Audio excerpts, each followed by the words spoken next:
Ok, Ouais, ok, parfait. top. Alors, je vais poser la question. Je suis là aussi pour le chronomètre. Est-ce que vous avez besoin de moi?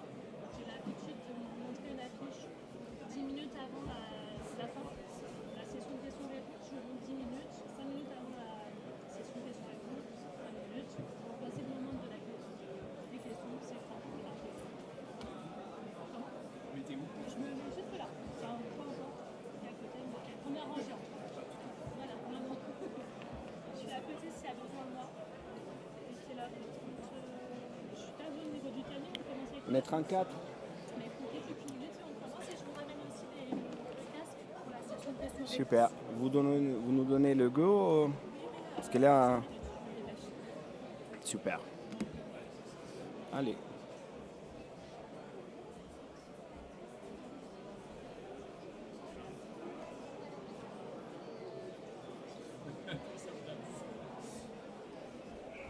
Allez.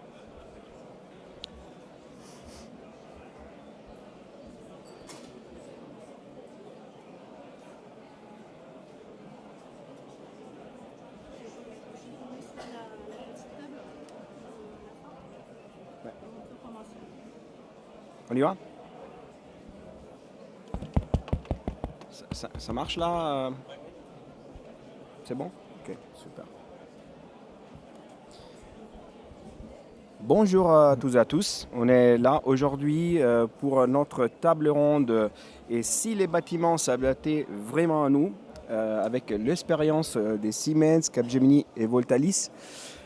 Donc on a nos experts Edwin Marcelin Gros, CTO des Smart Infrastructures France chez Siemens, encore Benjamin Bailly avec beaucoup de responsabilités chez Voltalis. Il s'occupe, donc il est chef des marchés, produits, data innovation. Et encore Fabien Bonicel des Capgemini Engineering. Il est le chef de Climate Tech et Sustainability au niveau global. Et alors, aujourd'hui, donc, on va parler du bâtiment du futur.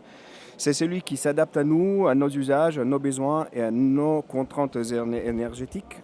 Aujourd'hui, la digitalisation et la réglementation, notamment le décret BAX, accélèrent cette transformation. Siemens, Capgemini et Voltalis réunissent leurs expertises pour montrer comment l'alliance digitale de l'intégration et de la flexibilité rend ces bâtiments intelligents et accessibles à tous les types de patrimoines. Et on va parler aussi de quelques projets emblématiques comme celui d'Arbus et d'autres expériences avec nos partenaires. Notre vision chez Siemens est simple. La digitalisation est la clé pour rendre le bâtiment plus performant, plus autonome et plus durable.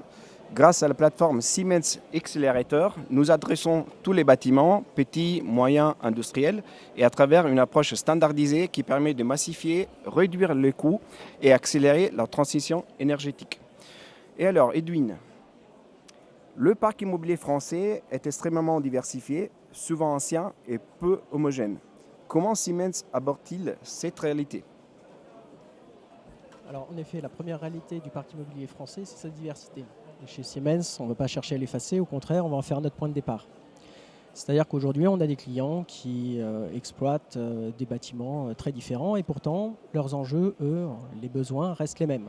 Réduire les consommations d'énergie, réduire les coûts, améliorer les performances, garantir un certain niveau de confort pour les occupants et le tout en respectant les contraintes réglementaires.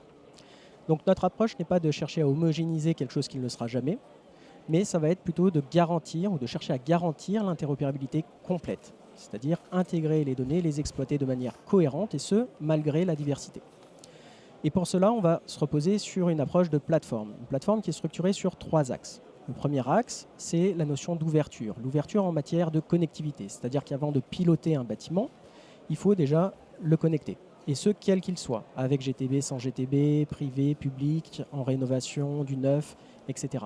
Et c'est le rôle de la plateforme qui est de garantir cette ouverture et cette capacité à pouvoir intégrer tout type de bâtiment, et ce, sans exiger finalement une refonte complète de l'existant. C'est ce qu'on appelle l'interopérabilité technique.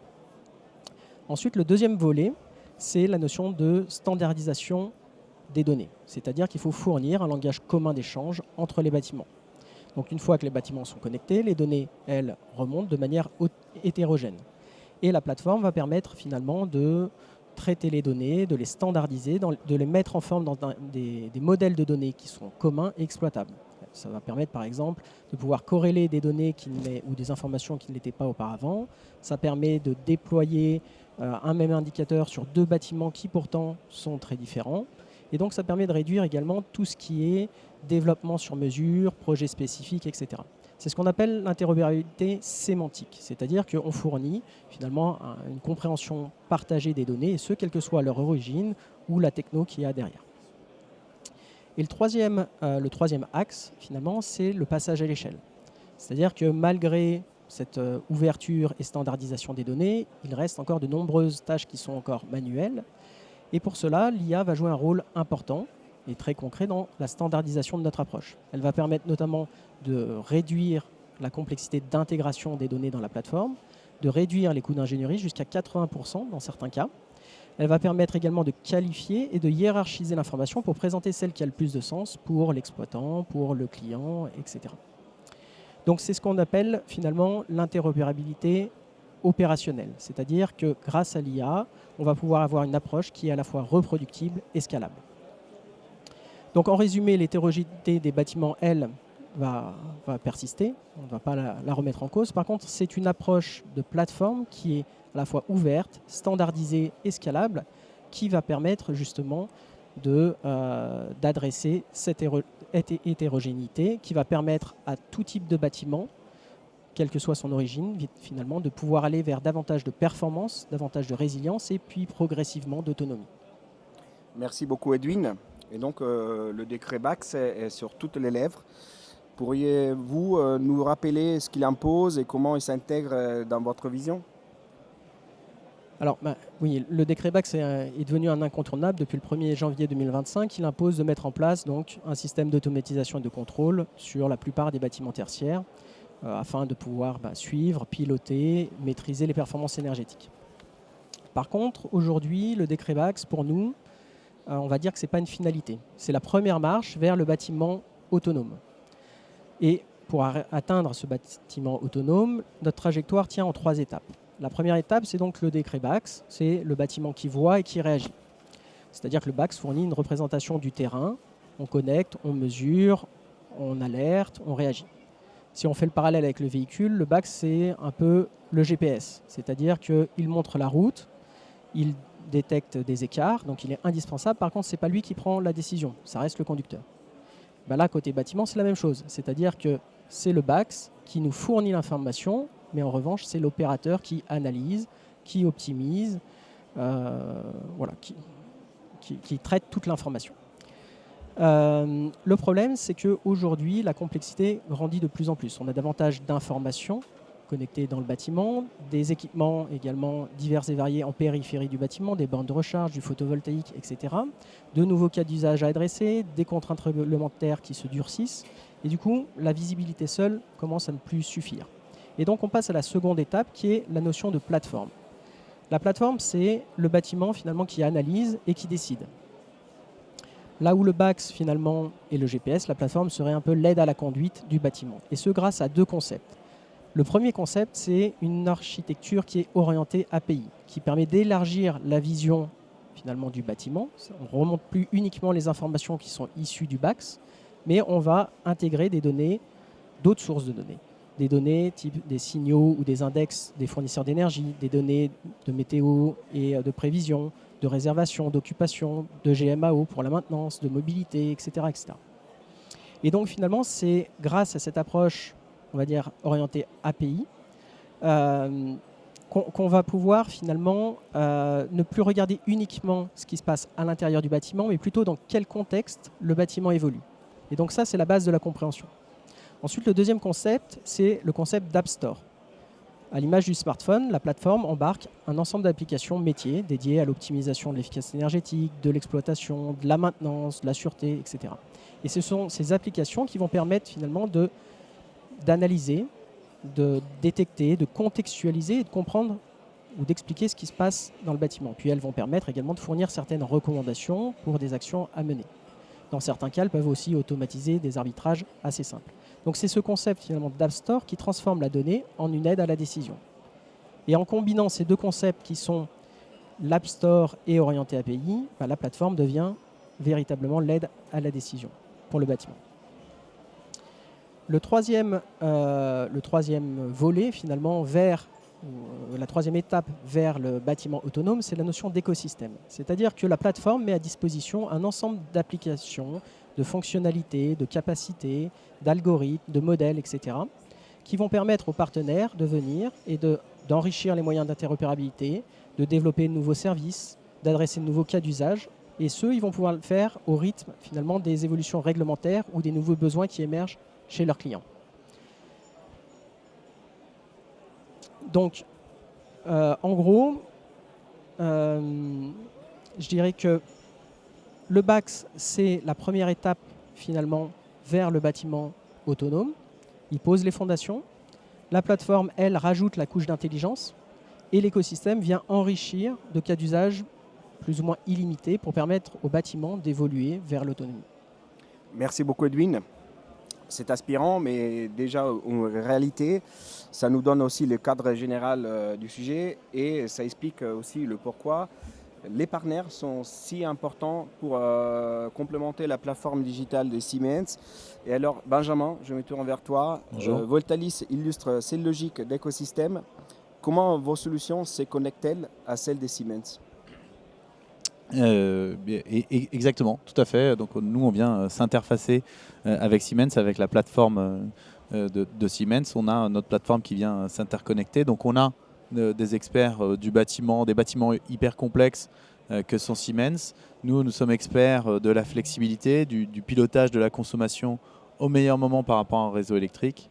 Et donc on vient faire le travail de se connecter à leur plateforme et ainsi mettre à disposition du réseau électrique la consommation des bâtiments tertiaires pour optimiser le réseau. Ce qu'il faut savoir quand même en France, c'est quelques chiffres. Près de 40% de la consommation totale française aujourd'hui est liée à la consommation des bâtiments tertiaires. Donc on a énormément à aller chercher en termes de sobriété, mais également en termes de flexibilité, c'est-à-dire baisser les pointes de consommation dans ces bâtiments-là. Et aujourd'hui, si on parle des bâtiments qui font plus de 1000 m², on a près de 300 000 bâtiments en France et uniquement entre 10 et 15% sont équipés de solutions BACS ou de solutions GTB, ça veut dire la même chose, donc de pilotage de ces consommations. Et nous, notre but, finalement, en venant travailler avec un expert de ces solutions et s'intégrer à leur plateforme, c'est de faire en sorte d'amener encore plus de services dans l'App Store dont parlait juste avant Edwin, amener de plus de services pour donner encore plus de valeur, extraire le plus de valeur possible des bâtiments tertiaires et de la plateforme Buildingx et ensuite de redistribuer cette valeur. Ainsi, on peut faire intégrer, en tout cas pénétrer plus fortement les BACS dans les bâtiments français et faire en sorte qu'on ait, comme les différents objectifs ont pu être communiqués dernièrement, on ait 100 000 bâtiments équipés de solutions BACS à moyen terme. Et ça, c'est un objectif vraiment atteignable. On travaille sur ces sujets parce que déjà, c'est une volonté de RTE, donc le réseau de transport d'électricité, qui veut que les bâtiments tertiaires participent à l'équilibre du réseau électrique. Nous, Voltalis, on a cette expertise déjà, puisqu'on a équipé plus de 300 000 bâtiments résidentiels. Les bâtiments tertiaires étant plus complexes, il a fallu se travailler en partenariat avec les experts du pilotage de ces bâtiments-là, et c'est ce qu'on vient faire ici. Et ensuite, sur la manière de se connecter, il y a eu différents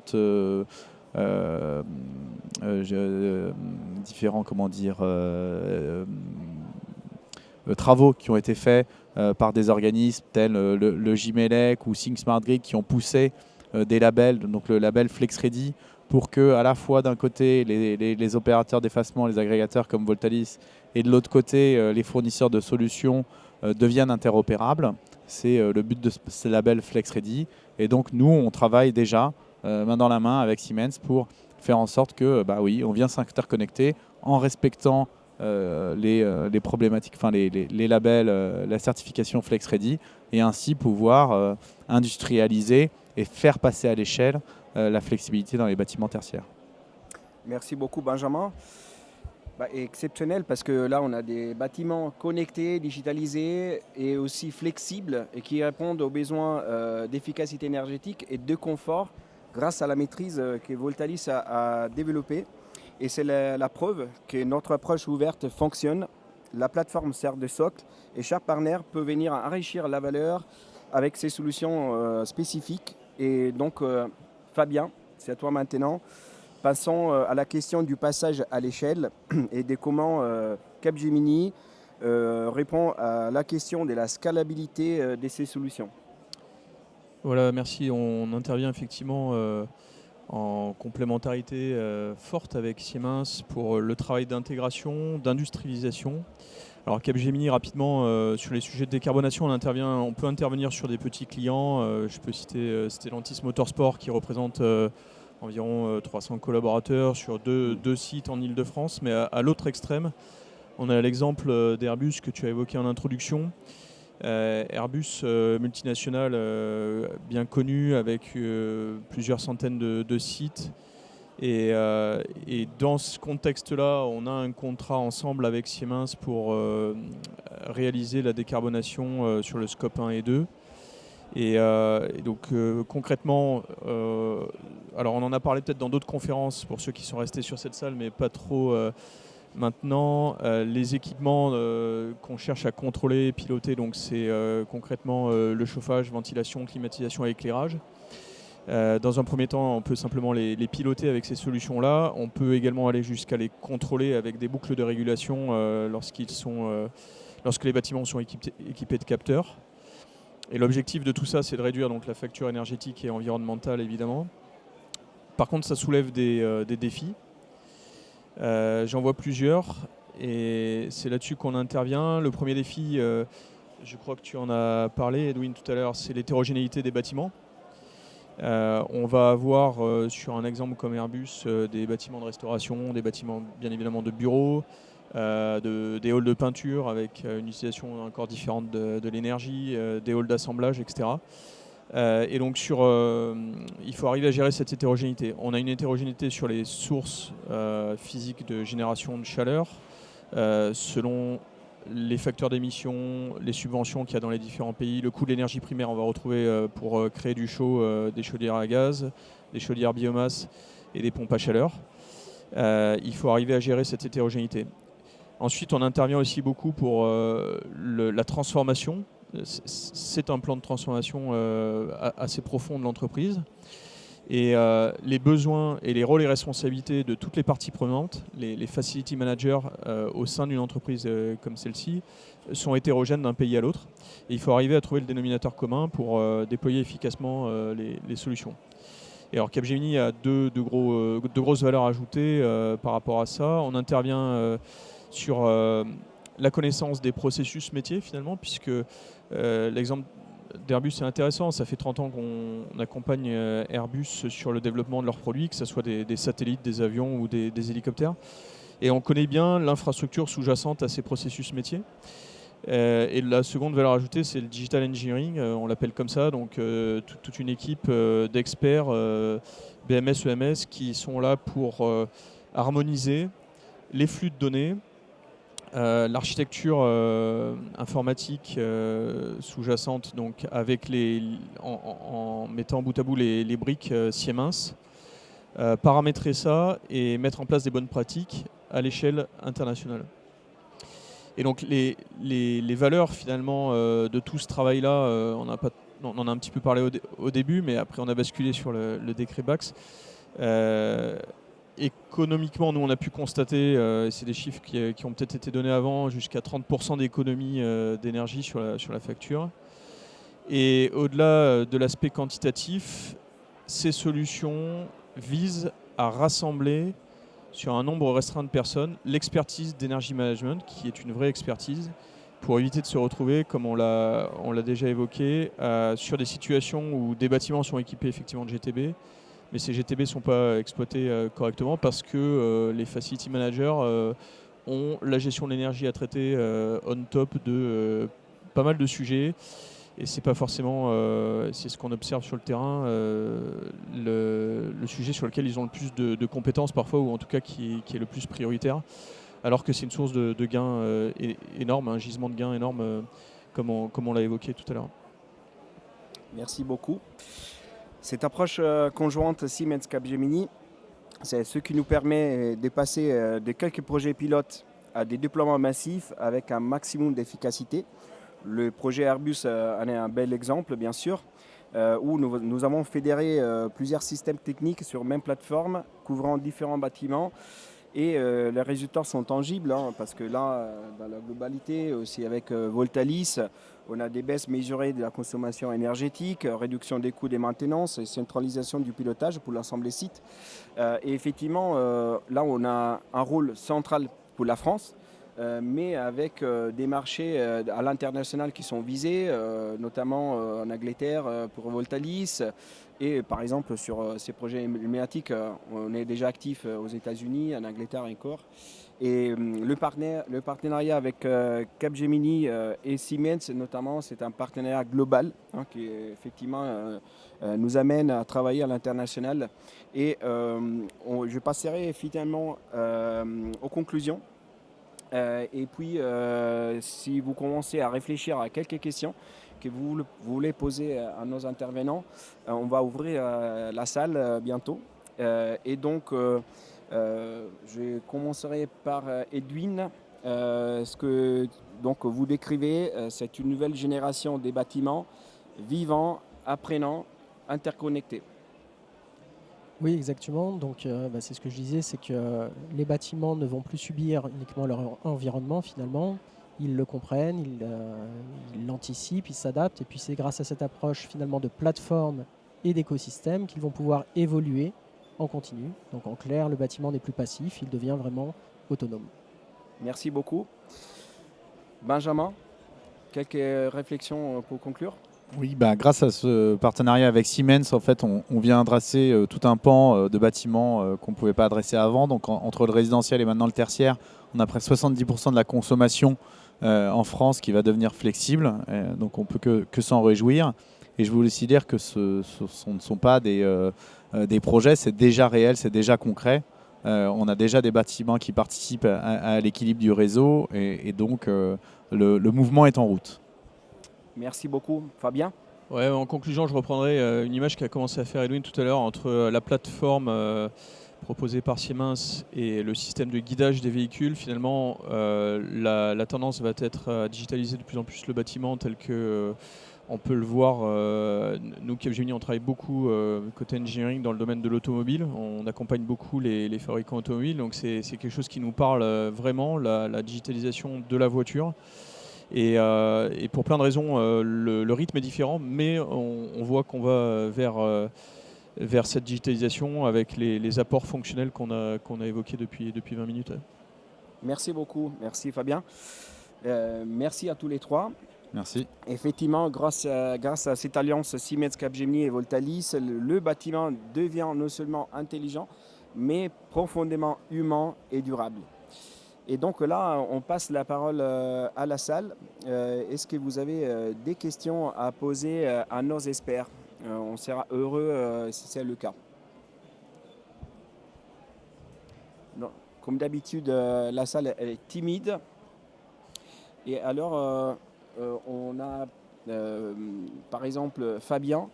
Par exemple, on peut parler du partenariat au niveau global avec Siemens, qui va au-delà des bâtiments. C'est un partenariat qui est axé aussi sur la sustainability, sur par exemple des marchés, des croissances comme l'hydrogène. Est-ce que tu veux nous dire quelques mots?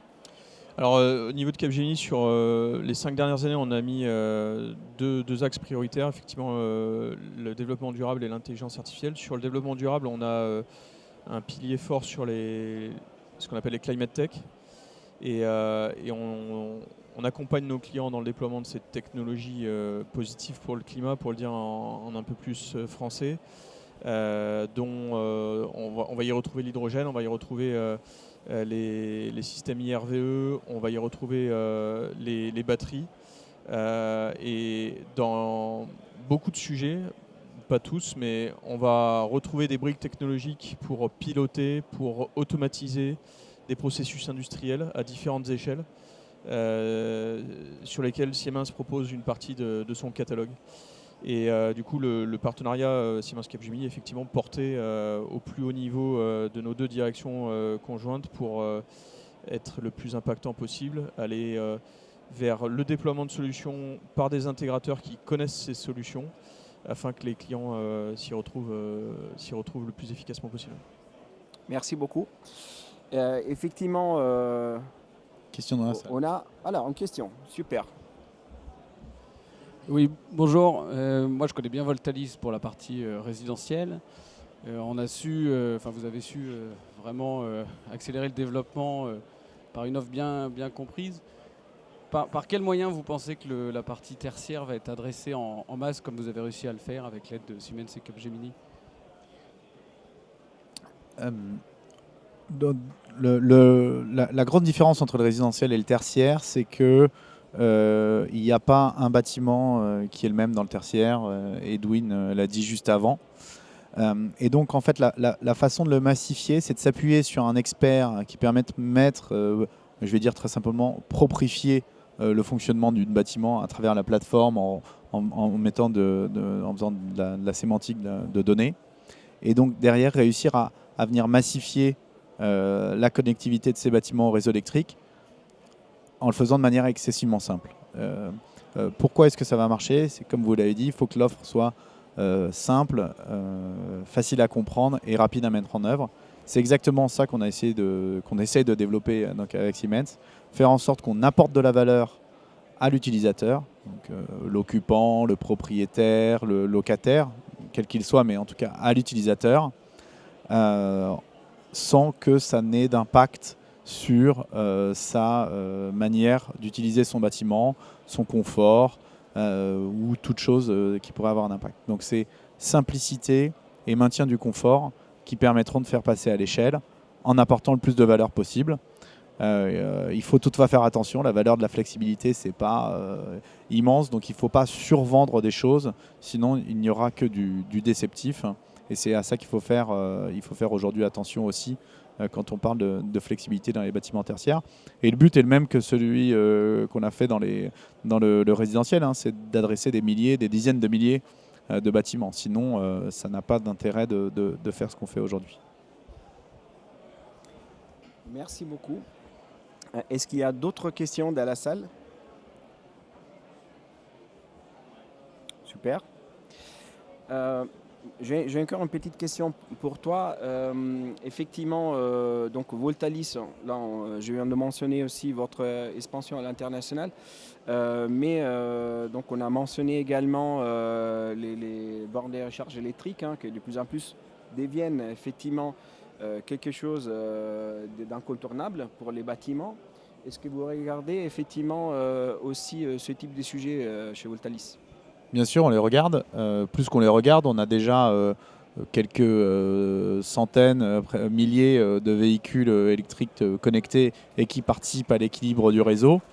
Et c'est exactement dans le cadre d'un bâtiment tertiaire. En fait, on va venir se connecter à une plateforme qui regroupe l'ensemble de ces consommations, le chauffage, le CVC, la clim, de la production, du photovoltaïque et des bornes de recharge de véhicules électriques et des véhicules électriques.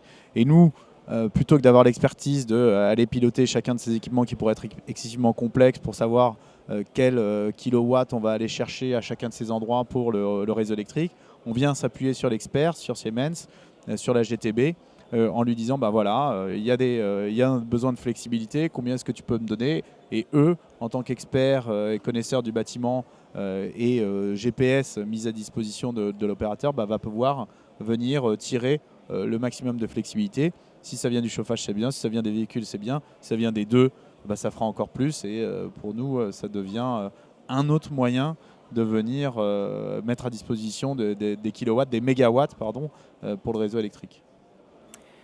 Merci beaucoup. Ces mots nous amènent à la fin de cette table ronde. Et donc, merci beaucoup pour votre expertise. Merci. Merci. Merci. Merci à vous. Merci à la salle également pour les questions et pour l'écoute.